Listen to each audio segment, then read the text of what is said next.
नमः शिवाय। ओम नमः शिवाय। नमः शिवाय।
विश्वनाथ भगवान की, आनंदेश्वर महादेव की, महाकालेश्वर भगवान की, कुबेरेश्वर महादेव की, गंगा महारानी की।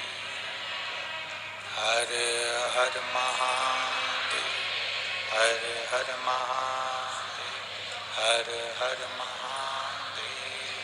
हर काशी विश्वनाथ, ओगरदानी, त्रिकालदर्शी, कैलाशी, अविनाशी भगवान शिव, जिनकी पुनीत पावन शिव महापुराण की कथा संपूर्ण विश्व के कल्याण हेतु श्रवण करने का सौभाग्य बाबा देवाधिदेव महादेव की कृपा से आप और हमको प्राप्त हुआ है। भगवान शिव, ओगरदानी, त्रिकालदर्शी, कैलाशी, अविनाशी देवाधिदेव महादेव, जो संपूर्ण विश्व का कल्याण करने वाले हैं, ऐसे देवाधिदेव महादेव की कथा का लाभ कल्याणपुर, कानपुर की ये पावनमय, आनंदमय भूमि,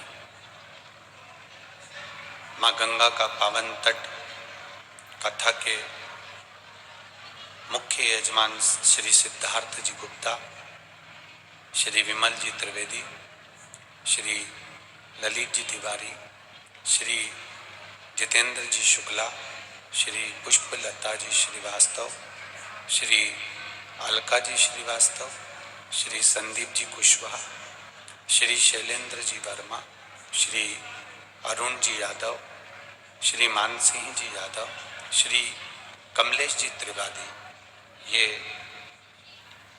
सभी इस कथा के मुख्य यजमान का पद ग्रहण करें हैं। बाबा देवाधिदेव महादेव की करुणा और कृपा, आज कथा का विराम दिवस है। आप और हम भगवान शिव की अविरल भक्ति और मुक्ति को देने वाली इस पावन शिव महापुराण की कथा को श्रवण करें और अपने जीवन को सार्थक बनाए।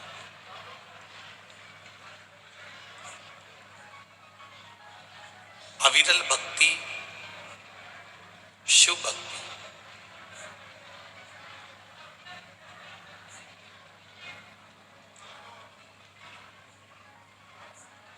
हमारे भगवान शंकर की जो भक्ति है,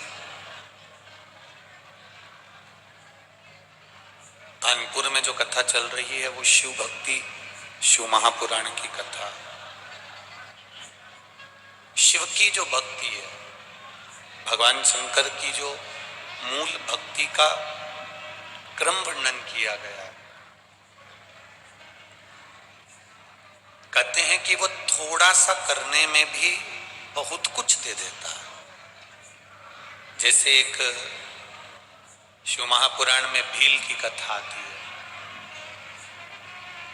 आप सभी लोगों ने शिवरात्रि की कथा सुनी होगी, भील की कथा सुनी होगी कि एक भील अपने बच्चों के पेट भरने के लिए, मृगा करने के लिए वन में हिरण को मारने के लिए गया।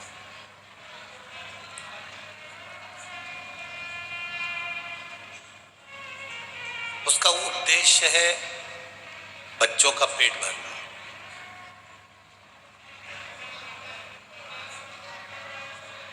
अब ये बात समझने वाली होती है कि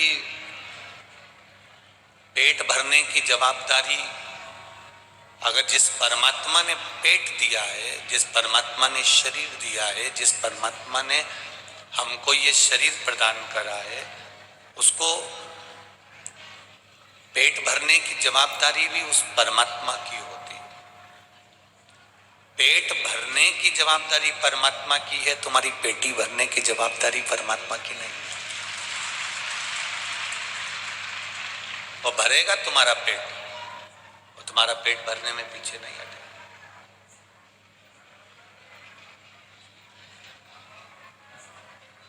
ये जवाबदारी परमात्मा की है।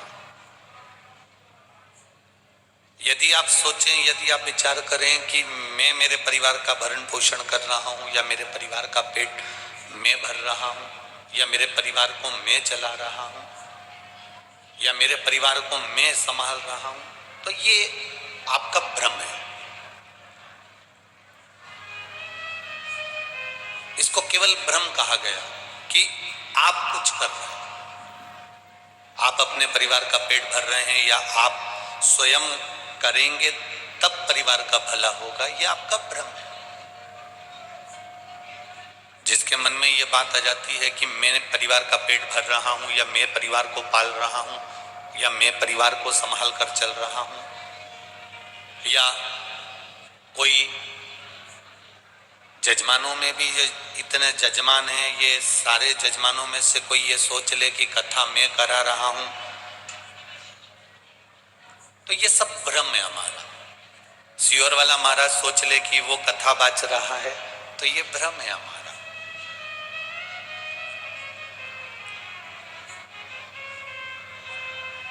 अगर आप परिवार को चला रहे हो, आप परिवार का पेट भर रहे हो, तो 2 महीने के लिए कहीं चले जाओ,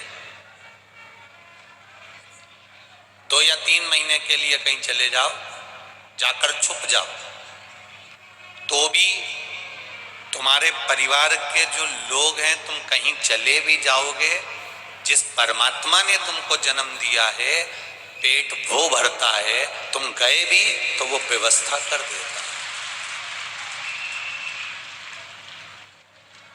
ये हमारा भ्रम है,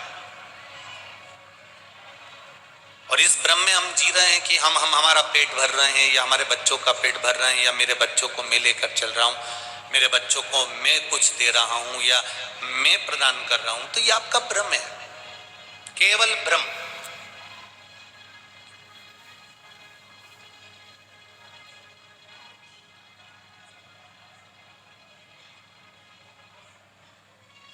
जी रहे हो तब तक परिवार का एक माला या एक गोदड़ी या एक वस्त्र सी रहे हो, और जिस दिन चले जाओगे तुम्हें ऐसा लग रहा है कि मैं कर रहा हूं, जिस दिन चले जाओगे तुम्हारे जाने के बाद भी जितने घर में लोग हैं वो भूखे नहीं मरेंगे, उनका भी भरण पोषण मेरा महादेव कर देता है।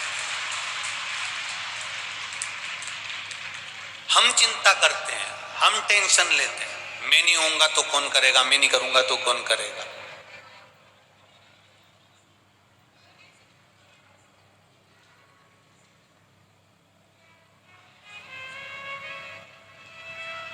एक जगह की बात आपको बताएं, सत्यता की बात है। एक बार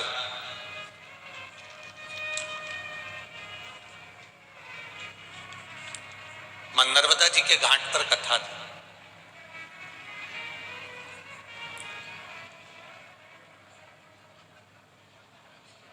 और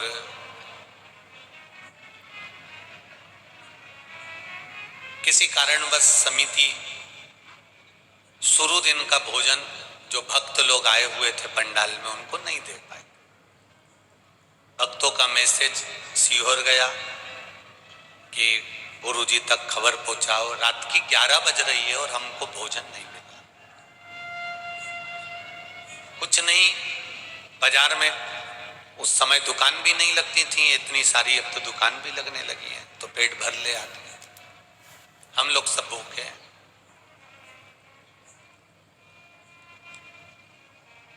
समीर जी आशीष जी को फोन करे, आशीष जी आकाश को बोले, आकाश हमारे पास आया, कहा गुरुजी वो रात्रि हो गई है, 10:30 पौने 11 बज रही है, भोजन की व्यवस्था नहीं। समिति क्या कर रही है, हमारा दूसरे दिन से चालू होगा, आज हम व्यवस्था नहीं कर पाए। अब इतनी पब्लिक, बच्चे छोटे छोटे भूखे रहे। हमने आकाश से कहा काम करो, ये तो वही कथा हो गई जो हम कथाओं में कहते हैं कि तुम नहीं रहोगे तो भी तो भगवान पेट भरेगा। कोई जरूरी है कि समिति भोजन देगी तभी इनका पेट भराएगा। हमने कहा चालू करो, श्री शिवाय नमस्तुभ्यम। ये इसी 2-3 साल के अंदर की ही बात आपको बता रहे हैं, पर स्थान का नाम इसलिए नहीं लेना चाहते कि किसी समिति का नाम खराब हो, इसलिए हम उसको बोलना नहीं चाहते। अब करो जाप श्री शिवाय नमस्तुभ्यम। आकाश ने माइक लिया और कह दिया नाम जाप करो। अब भूखे तो हो, भजन करने में क्या जाता है। ये कथा अगर वो गांव के लोग भी सुन रहे होंगे तो उनको ज्ञात होगा कि हमने पहले दिन का भोजन नहीं दे पाए थे, तो भोजन एक लोडिंग ऑटो में भरकर 68 किलोमीटर दूर से कोई गांव का व्यक्ति भरकर पूड़ी और सब्जी लाकर खिलाकर गया था।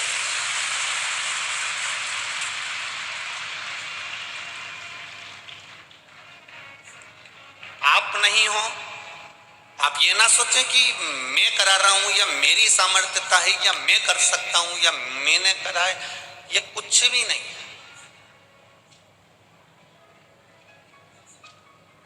आप आओगे तो भी कथा होगी, नहीं आओगे तो भी कथा होगी। सीहोर वाला महाराज रहेगा तो भी कथा होगी, नहीं रहेगा तो भी कथा होगी। शिव पुराण तो निरंतर मेरे वेद व्यास जी ने जो लिखा है, वेद व्यास जी ने जो दिया है, इस पुराण को अब मेरा विश्वास कहता है कि पहले के समय में लोगों ने इस शिव पुराण को दबा कर रख दिया था, छुपा कर रख दिया था, क्योंकि इसमें इतने उपाय बताए गए हैं कि आप कैंसर बीमारी से कैसे छूट सकते हो, आप लीवर किडनी को कैसे सही कर सकते हो, आप शुगर बीपी को कैसे सही कर सकते हो, आप थायराइड को कैसे कम कर सकते हो, आप घुटने के दर्द को कैसे सही कर सकते हो, आप कमर का दर्द, कोई गुरिया खस गया, कोई पॉइंट नीचे आ गया, उसका क्या है। रजो धर्म वाली नारी को भी रजस्वला धर्म में जो तकलीफ होती है उस तक का फल नहीं लिखा है। एक पत्र में आया है, एक पत्र में एक नारी ने लिख दिया कि मेरे जीवन का, मेरे डॉक्टर भी आश्चर्य में है कि तुम्हारी दवाई बंद ही नहीं हो सकती थी जिंदगी भर।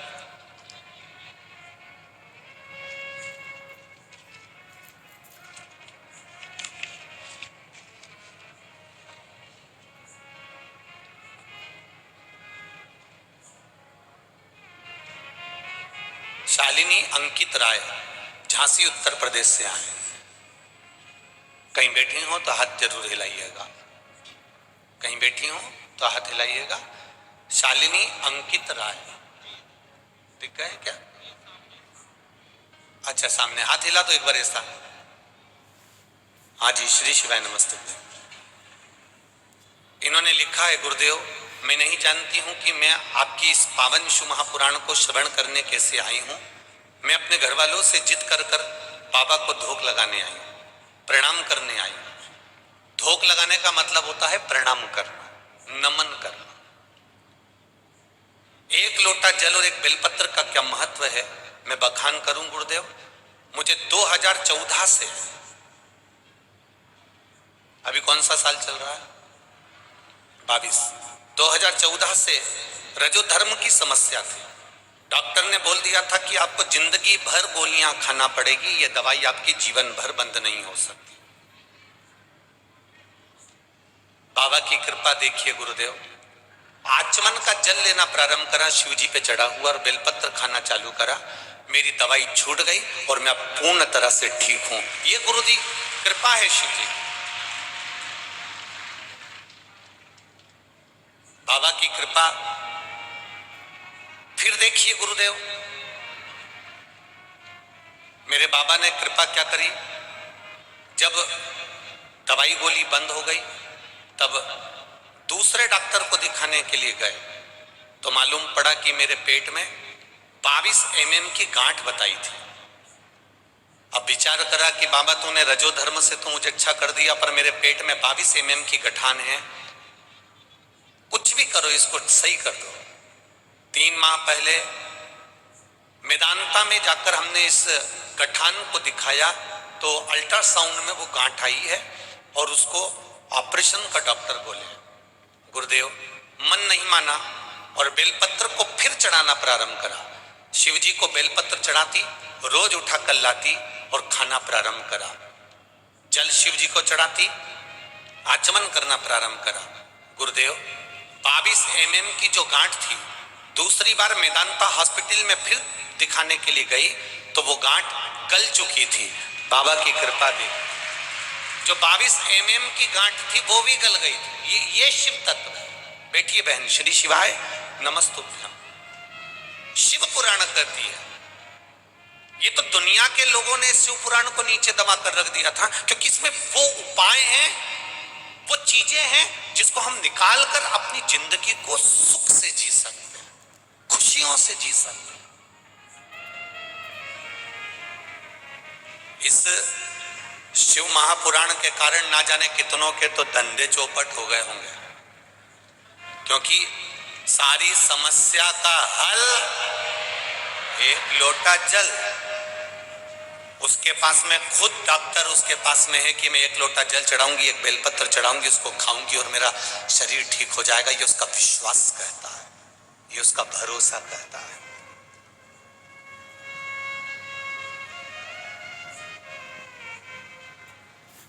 जिन नारियों को संतान नहीं होती, ये पत्र पढ़े, बच्चे का फोटो लगाया है, निधि पांडे 4 साल से संतान नहीं थी। कहीं बैठी हो निधि जी पांडे, कल्याणपुर से हैं। जहां कहीं बैठी हो निधि जी, दोनों हाथ हिलाइएगा एक बार। 4 साल से संतान नहीं हो रही थी गुरुदेव। डॉक्टर ने कहा था कि तुम्हारे यहाँ संतान का सुख नहीं है, ये पत्र है, पर सफेद आंकड़े का प्रयोग वाला उपाय किया और बेलपत्री और जल का प्रयोग करा और मेरे यहाँ 4 साल के बाद फिर संतान बाबा की कृपा से प्राप्त हो ही गई। ये शिव है। बैठिए, कहीं बैठिए। एक पत्र और देखिए, 9 साल के बाद ये लिखा, कल्पना शुक्ला पत्नी श्री जितेंद्र जी शुक्ला, हरदेव नगर खाड़ेपुर कानपुर से हैं। कहीं बैठी हो तो हाथ हिलाइएगा। आप ही हैं? दोनों हाथ हिला देगा। श्री शिवाय नमस्तुभ्यम। 5 साल संतान नहीं हुई, ये पत्र में लिख रही हैं। 5 वर्ष तक जब संतान नहीं हुई तब सफेद आंकड़े की जड़ का प्रयोग और बाबा पर चढ़ाए हुए जल का प्रयोग करना प्रारंभ करा। 5 वर्ष के बाद मेरे यहाँ संतान की प्राप्ति हुई। ये शिव है, ये शंकर है, ये औघड़ी है। आप दिल से उसको कहो, ये तो दुनिया के लोगों ने इस शिव महापुराण को नीचे दबा दिया था, इसको प्रकट नहीं होने दे रहे थे, इसको सम्मुख नहीं आने दे रहे थे। क्यों? क्योंकि सारी समस्या का हल एक लोटा जल, जरा सा जल का आचमन करेगी और इसका शरीर ठीक हो जाएगा। एक बेलपत्र खाएगी और रोग मिट जाएगा। भगवान का भजन करेगी, श्री शिवाय नमस्तुभ्यम का जाप करेगी और कष्ट दूर होगा। ये दुनिया के लोग चाहते थे कि अगर सम्मुख आ गई शिव पुराण तो फिर अपना क्या होगा। अब लोगों का विश्वास शंकर भगवान के प्रति इतना जागृत हो गया, इतना जागृत,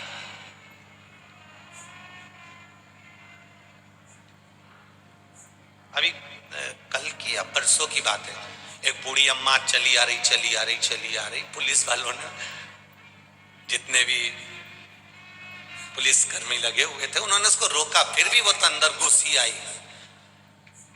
मेरे को तो स्टेज पे ही जाना, 80 साल की होगी, फिर भी पुलिस जवानों ने उसको रोका। अभी कथा चल रही है, बाद में मिल लेना। वो अम्मा पीछे पड़ गई, तुम्हें मिलवाना पड़ेगा। पुलिस के जवानों ने उसको रोक कर रखा। कथा समापन हुई, जाते जाते हम गाड़ी से जब उससे मिले तो उस माँ के शब्द थे, एक शब्द उस माँ का बहुत सुंदर था कि गुरुदेव, पहले सब फ्री बैठे रहते थे तो सब झगड़ते थे, जब से शिवपुराण टीवी पे आने लगी है सब व्यस्त हो गए, इसलिए मैं आपसे मिलने के लिए आया।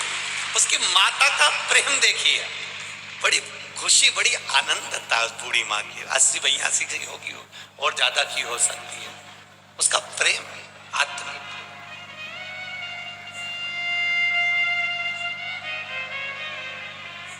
आपका विश्वास जागा है शंकर के प्रति, और जिस दिन भगवान शिव के प्रति पूर्ण भरोसा जाग जाता है, भगवान शिव के प्रति पूर्ण भरोसा केंद्रित हो जाता है, तो जीवन का एक आनंद उत्पन्न हो जाता है। आप शंकर के हो गए, शंकर आपके हो गए। आप जरा विचार करिए, शिव जी का एक नाम महामृत्युंजय है, जो मृत्यु पर विजय प्राप्त करता है, मौत को भी जो जीत लेता है वह महामृत्यु।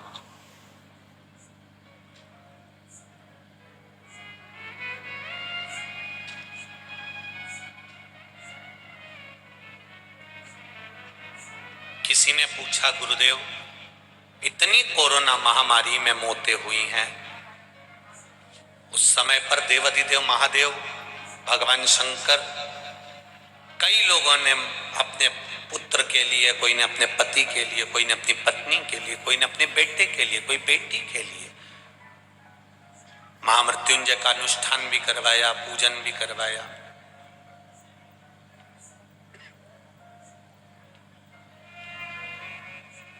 उसके बाद भी ये मृत्यु क्यों ही है, कारण क्या है, हम उनसे कहना चाहेंगे। शादी में जाना रहता है तो पहले से तैयारी करना पड़ती है। बोलो री जीजियो, सही है कि गलत है? तुम्हारी बहन के घर शादी में जा रहे हो तो आपको कम से कम 2 घंटे 3 घंटे, आप मत करो 4 दिन पहले तैयारी, पर 2-4 घंटे पहले तो करोगी कि बैग में सामान रख दूं, साड़ी रख दूं, सामान रख दूं, उसको देने के लिए लिफाफा रख दूं, उसको देने के लिए कपड़ा रख दूं, उसकी साड़ी रख दूं, उसका सामान रख दूं। कथा में आने से पहले तुमने तैयारी करी है। 9 बजे कथा चालू होगी, 5-6 बजे से घर से निकली हो, इतनी जल्दी तो तुम जिंदगी में कहीं नहीं गई होगी।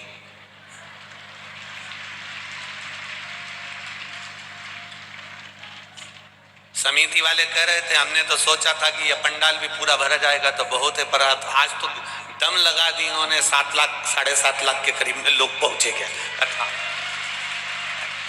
जरा विचार करिए, कड़कती धूप, दोपहर का समय,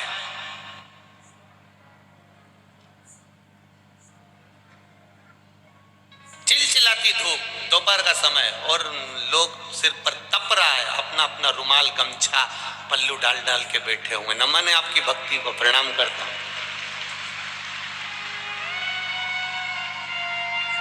पर ऐसी समिति को भी नमन करता हूं जो लोग रोज इतनी धूप पड़ने के बाद भी टेंट नहीं लगा सके। आपकी समिति को भी नमन करता हूं।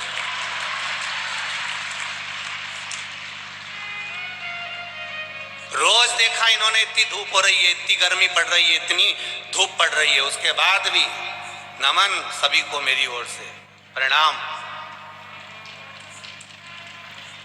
और जिनकी कथा है अगली 13 तारीख से, उनसे भी कहूंगा थोड़ी व्यवस्था इन साधारण से लोगों के लिए जो केवल मेरे शंकर के लिए आते हैं उनके लिए कर देना बस। बहुत आपसे सियोर वाले महाराज ने कभी 25-50 लाख 60 लाख 70 लाख 1 करोड़ 2 करोड़ नहीं मांगा।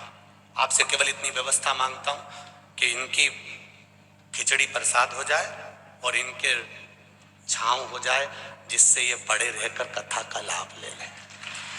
कुछ नहीं चाहिए, आप अपना जीवन मस्त जियो। कई लोग कहते हैं सियोर वाला महाराज बहुत कड़क कहता है, कहने में पीछे नहीं हटते, काहे को हटे? उसमें क्या दिक्कत है? अलमस्त होइए, अपनी जिंदगी को जितना मस्त होकर जी सकते हो, जितने आनंद के साथ जी सकते हो, जितने शिव समर्पण के साथ जी सकते हो, उतनी खुशियों का आनंद लेकर जियो। इतनी कड़कड़ा की धूप में भी आप सिर पर रुमाल डालकर अपने छोटे छोटे बच्चों को साड़ी के पल्लू से ढककर अगर कथा सुन रहे हो तो ऐसी भक्ति दुनिया में कहीं नहीं मिल सकती जो यहाँ कानपुर और लखनऊ में मिली है। ये कानपुर साइड में मिली। ये कानपुर के श्रोता अभी रास्ते में हम आ रहे थे तो हमसे पूछ रहे थे, भैया जी आपको कैसा लगा? मैंने कहा कानपुर की ये गंगा माँ के तट की पावन धरा के जितने ये श्रोता भाई बहन हैं, इनके जैसा प्रेम दुनिया में कहीं नहीं मिला। इतना प्रेम है इनके।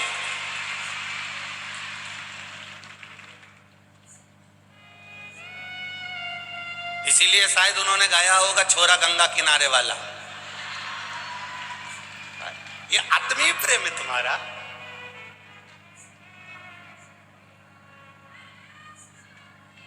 ये आपका स्नेह है, आपका प्रेम है, वात्सल्यता है, आपकी करुणा है। शिव पुराण कर रही है, भगवान शंकर की पावन कथा कर रही है। शिव महापुराण में वो बल है, आप उसका स्मरण करिए, आप उस रस तत्व को धारण करिए, आप उस भक्ति को धारण करिए, आपको सुख का अनुभव होगा। एक बात और अच्छे से याद रखिएगा, कहीं लग जाए आपकी जिंदगी में कि अब मेरा जीवन बहुत नरक सा निकल रहा है, बहुत कष्टमय निकल रहा है, ये बेलपत्री लेना, इस बेलपत्री के बीच वाले पत्ते पर पीला चंदन लगा लेना। कितना लगाना है? बीच वाला जो पत्ता है उस पर पीला चंदन। जब आपको लगे कि मेरा जीवन बहुत कष्टमय है, अब ये रोग, अब ये कष्ट दूर ही नहीं हो रहा, अब ये आए दिन तकलीफ पर तकलीफ बढ़ती जा रही है, आए दिन रोग बीमारी, पैसा घर में बच नहीं रहा, बहुत कष्टमय जीवन है, इसमें लगाओ पीला चंदन बेलपत्री की बीज पत्ती पर। महाराज, और बीज पत्ती पर जब चंदन लग जाए, लगने के बाद में ये दोनों पत्ती पर लाल चंदन लगा लीजिए। इन दोनों पत्ती के बीच में जो डंडी का भाग होता है, आपको कहा था, आपको स्मरण में होगा शायद, हमने जब बेलपत्री की महत्वता बताई थी तो उस बेलपत्री की महत्वता में कहा था ब्रह्मा विष्णु महेश ये 3 हैं, बोला था। बीच में ये बड़ी पत्ती से लेकर जो 2 पत्तियां होती हैं, इनके बीच में जो जगह बचती है, इसमें माँ पार्वती के 64 योगनियां, माँ पार्वती अपनी पूर्ण सिद्धि के साथ में जितनी भी देवी के स्वरूप हैं, वो माता 64 योगनियां देवी के स्वरूप में यहाँ पर विराजमान होती हैं।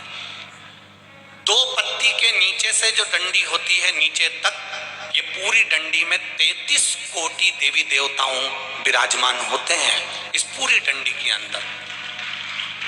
तो जो बीच वाली पत्ती है, ये जो बीच वाली पत्ती का जो भाग होता है, इस पत्ती के भाग में शहद का प्रयोग कर यहाँ पीला चंदन, लाल चंदन, लाल चंदन, शहद का प्रयोग कर इसी तरह से पकड़कर ये बेलपत्री की जो डंडी है वो अशुक सुंदरी पर जब आप समर्पित करें तो जहां से जल बहता है उस ओर पर इस पत्ती को चढ़ाकर केवल आपके हृदय की बात कहकर देवाधिदेव महादेव से कोई भी शिव जी का मंत्र, पंचाक्षर, नमः शिवाय, षडाक्षर, ओम नमः शिवाय, श्री शिवाय नमस्तुभ्यम, या महामृत्युंजय मंत्र, जो शिव का मंत्र हो आपके पास में, उसको बोलते हुए देवाधिदेव महादेव को धीरे धीरे जल की धार चढ़ाना प्रारंभ करो।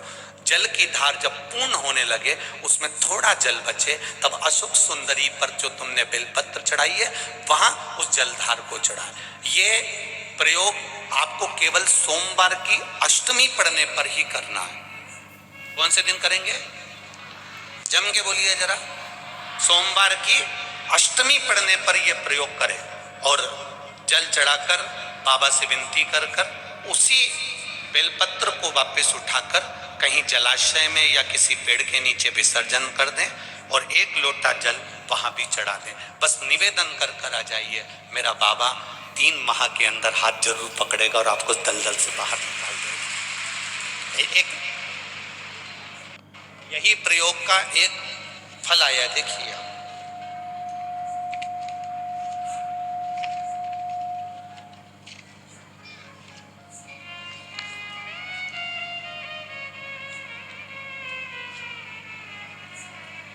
मैं आरती शुक्ला कानपुर से, गुमरी नंबर 5, गुमठी नंबर 5, भोले बाबा की भक्ति का मैं क्या बखान करूं गुरुदेव।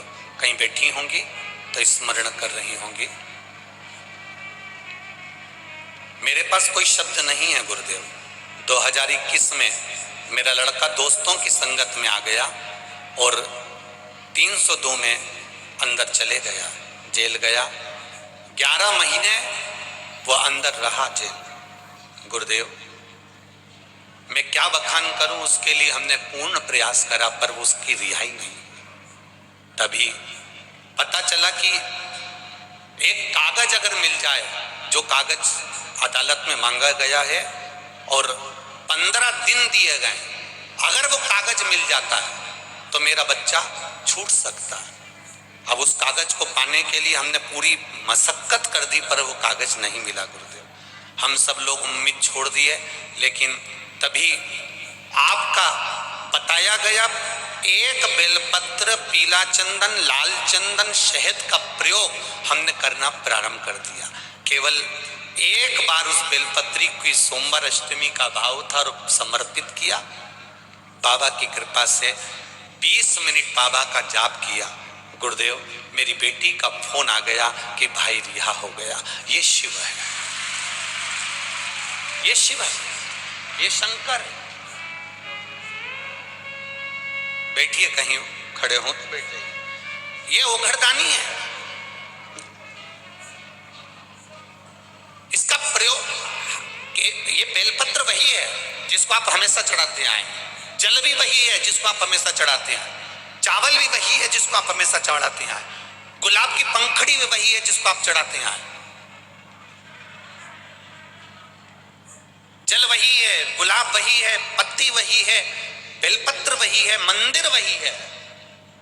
केवल इसको चढ़ाने के लिए तुम अब सोचते हैं लोग, हम तो कब से जल चढ़ा रहे हैं, हम तो कब से बेलपत्र चढ़ा रहे हैं, हम तो कब से फूल चढ़ा रहे हैं, हम तो कब से चावल चढ़ा रहे हैं। तुम चढ़ा रहे हो, पर अभी तक जो चढ़ा रहे थे, जैसे सास चढ़ा के आती थी ना, वैसे नियम से चढ़ा रहे थे। हमारी तो सास भी आंवले की पूजन करती थी तो हम भी कर रहे हैं। जैसे घर में तुम्हारे भगवान की पूजन सास भी करती थी तो हम भी कर रहे हैं। वो भी 2 अगरबत्ती लगाते थे, हम भी लगा रहे हैं। दुकान जाते हो, सफाई करते हो, 2 अगरबत्ती लगा देते हो। जैसे पहले से चला आ रहा है वही की वही तुम अभी तक कर रहे हो। क्यों? क्योंकि हमारी सास करती थी, हमारे ससुर करते थे, हमारे पिताजी करते थे, हमारी माँ करती थी। जो पहले से करती आई उसका स्मरण तुमको रखा।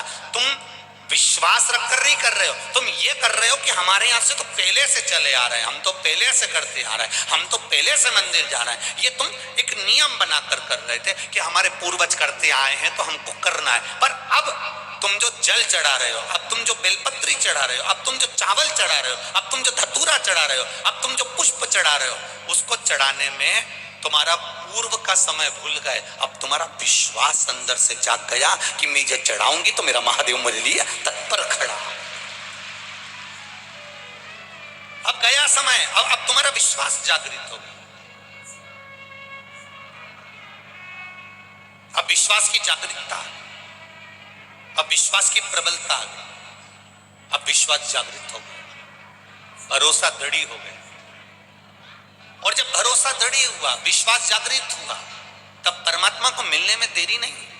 और अच्छे से समझो इस बात को, हमने शिव पर विश्वास नहीं करा तब तक ये मन भटकता रहा। किसी ने बताया वहां चले जाओ, वहां से ये काम हो जाएगा, वहां चले जाओ, वहां से ये काम हो जाएगा, वहां चले जाओ, वहां से ये काम हो जाएगा, वहां चले जाओ, वहां से ये काम हो जाएगा। अपन भटकते रहे।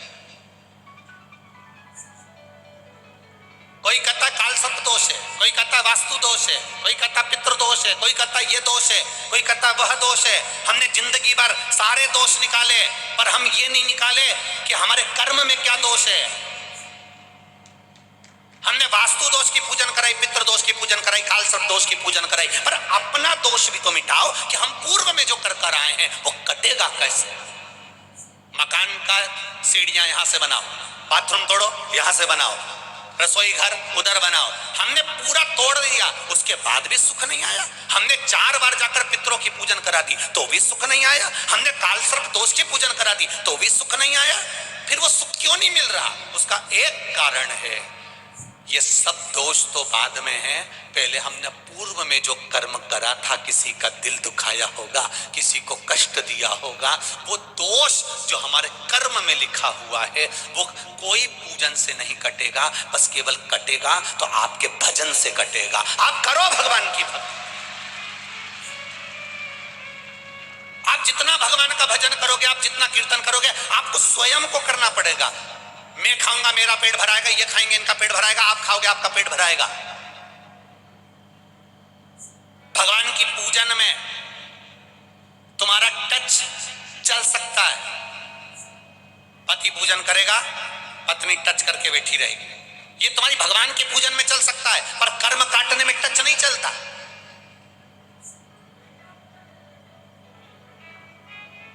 कर्म काटने में टच नहीं चलेगा। कर्म काटने में हमें स्वयं को काटना पड़ेगा। जिसको दुख है, जिसको तकलीफ है, वो स्वयं श्री शिवाय नमस्तुभ्यम बोले, वो स्वयं भगवान शंकर को एक लोटा जल चढ़ाए।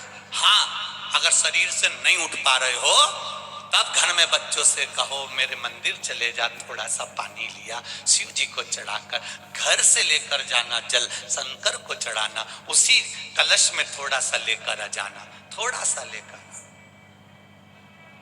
हम क्यों कहते हैं कि जिस लोटे को घर से लेकर जाओ, पानी भर कर लेकर जाओ, उसको मंदिर से खाली मत लाओ।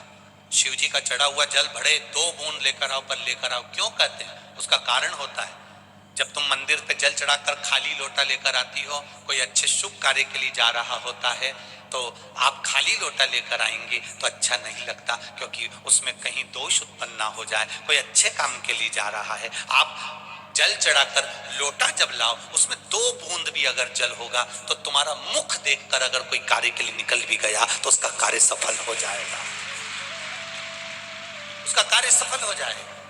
हमारे बुजुर्ग कहते थे भरा हुआ कलश देखा जाता है तो जल चढ़ाकर जब आप आ रहे, इसलिए हम कथा में भी कहते हैं, कोई शंकर जी के मंदिर जाने वाला, शिव जी पे जल चढ़ाने वाला, शंकर को एक बेलपत्र चढ़ाने वाला, शिव तत्व को जानने वाला, शंकर की कथा सुनने वाला, कहीं से निकल कर जा रहा हो, उसका केवल मुख का दर्शन कर कर आप चले जाओ किसी काम के लिए, आपका कार्य वो सफल होकर ही मानेगा। केवल वो शिव के मंदिर से आ रहा था, वो केवल थोड़े दिन की दूल्हा दुल्हन का अकड़ है। पर शिव महापुराण की कथा कहती है, जो शंकर के मंदिर जाता है, शिव के द्वार जाता है, रोज प्रतिदिन शंकर के मंदिर में जाकर एक लोटा जल चढ़ाता है, या उसकी चौखट का दीदार कर कर दर्शन कर कर चला जाता है, उसको अकड़ नहीं रहती। वो शंकर का जो भस्म शिव के शरीर पर रहती है, वो भस्म की चमक उसके चेहरे पर जीवन भर रहती है, जीवन।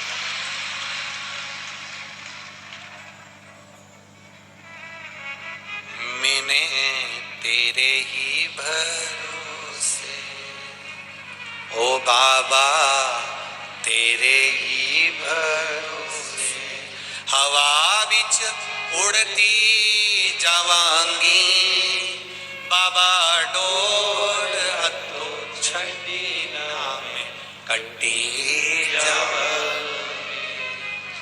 भोले मेरे शंभो हवा बिच उड़ती जावांगी बाबा डोर हथों छड़ी ना मैं कट्टी। भगवान शिव की कथा कर, आपका विश्वास जागृत हुआ है। अब आप पुरातन समय के अनुसार मेरी सास जल चढ़ाती थी वो नहीं, अब आप जल चढ़ा रहे हैं तो उसमें आपका विश्वास है कि मैं शंकर को जल चढ़ाऊंगी, बाबा मेरी सुनेगा। मेरा पिता मेरा बाबा अभी बैठा है।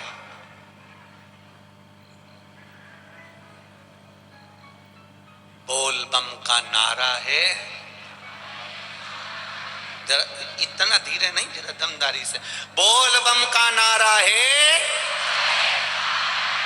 बाबा एक सहारा है। वो बाबा हमारा सहारा बना हुआ है।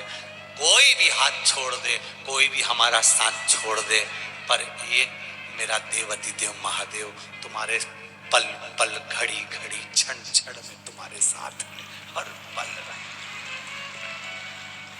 और फिर कह रहा हूं, इस व्यासपीठ से दिल से कहकर जा रहा हूं, आपने दिल से सुना है। दिल का तू किनारा मेरी नैया का तू किनारा। आपका विश्वास जागृत करें, आपका भरोसा जागृत करें, आपकी दृढ़ता जागृत करें। जब जागृत हो जाएगी तब सुख अपने आप आ जाए। मंदिर जाते हो आप लोग, सब जाते हो? विश्वास रख कर जाना, भरोसा रख कर जाना। जब घर से जल लेकर जाओ ना, जब घर से जल लेकर जाओ, तब मटके में से जब पानी भरो, लोटे में से पानी भरो, नल में से जब पानी भरो, तुम जब घर से जल लेकर जाओ, लोटे में से पानी भरो, नल में से जब पानी भरो, तुम जब घर से जल लेकर जाओ, तो तुम्हारे भीतर एक विश्वास होना चाहिए, मैं अपने बाबा से मिलने जा रही हूँ। अपने घर का दुख दर्द तकलीफ, मेरे मन की बात मैं बाबा से कहने जा रही हूँ।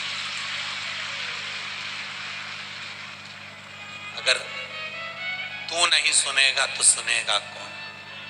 कौन सुने?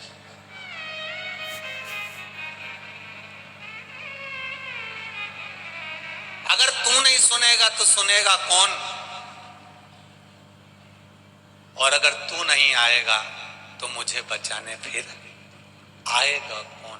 तेरे ही तो भरोसे पर जी रही हूं मेरे शिव, तेरा ही नाम लेकर जी रही हूं, तेरा नाम।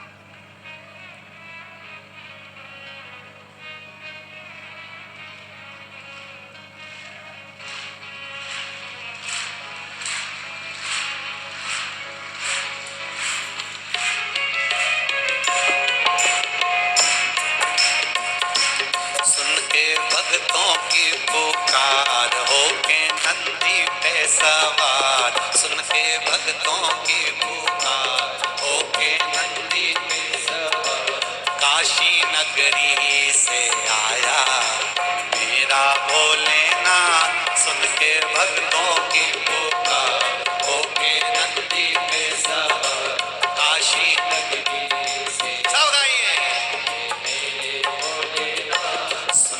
भक्तों की पुकार होके नंदी पे सवार, सुन के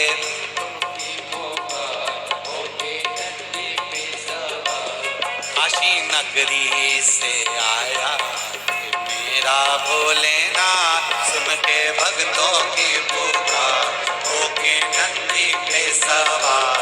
काशी नगरी से काशी नगरी से आया मेरा भोलेनाथ, काशी नगरी से मेरा भोलेनाथ। जय हो।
बसमी रमाए देखो डमरू बजाए, ऐसा निराला भोला रूप बनाए। बसमी रमाए देखो डमरू बजाए, ऐसा निराला भोले रूप बनाए। बसमी रमाए देखो डमरू बजाए, कैसा निराला भोला रूप बनाए। बसमी